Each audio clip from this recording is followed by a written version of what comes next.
ఓం శ్రీ గురుభ్యో నమః. ఓం గం గణపతయే నమః. శివానందలహరి 64వ శ్లోకము. వక్షస్థాడనమంతకస్య కఠినాపస్మారసమ్మర్దనం భూభృత్పర్యటనం నమత్సురశిర కోటీరసంఘర్షణం కర్మేదం మృదులస్య తావకపదద్వంద్వస్య గౌరీపతే మచ్చేతో మణిపాదుకా విహరణం శంభో సదాంగీకురు. ఓ గౌరీపతి శంకర సదాశివ, నీ భక్తుల కోసం నువ్వు ఎన్నో చేస్తూ ఉంటావు. నీ పాదాలను శ్రమ పెడుతూ ఉంటావు. కనుక శంకర, నా మనస్సు అనేటువంటి మణులతో నిండినటువంటి బంగారంతో చేసినటువంటి ఆ మణిపాదుకలను, ఆ చెప్పులను ధరించి నువ్వు హాయిగా ఎక్కడికి కావాలంటే అక్కడ తిరుగు. నా మనస్సు అనేటువంటి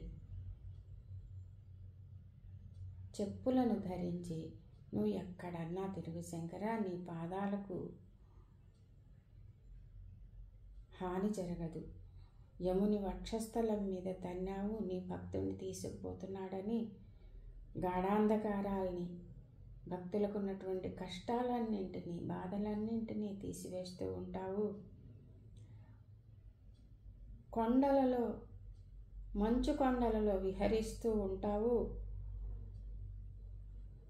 నీకు నమస్కారం చేయాలని దేవతలు మొదలైనటువంటి వారందరూ, నీ భక్తులు వారి కిరీటాలతో సహా వంగి నీ పాదాలకు నమస్కారం చేస్తూ ఉన్నప్పుడు అవి గుచ్చుకొని నీ పాదాలు ఎంతో గాయపడుతూ ఉన్నాయి శంకర. కాబట్టి నీ పాదాలు మంచిగా ఉండాలి అంటే నువ్వు నా మనస్సు అనేటువంటి పాదుకలను స్వీకరించి నీ ఇష్టం వచ్చినట్లు, నీ ఇష్టం వచ్చిన చోట తిరుగుతూ ఉండు శంకర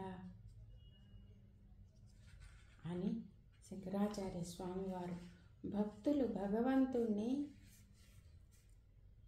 ఏమి కోరుకోవాలి అనే విషయాన్ని ఇంత చక్కగా చెప్పారు. ఓం శ్రీమాత్రే నమః.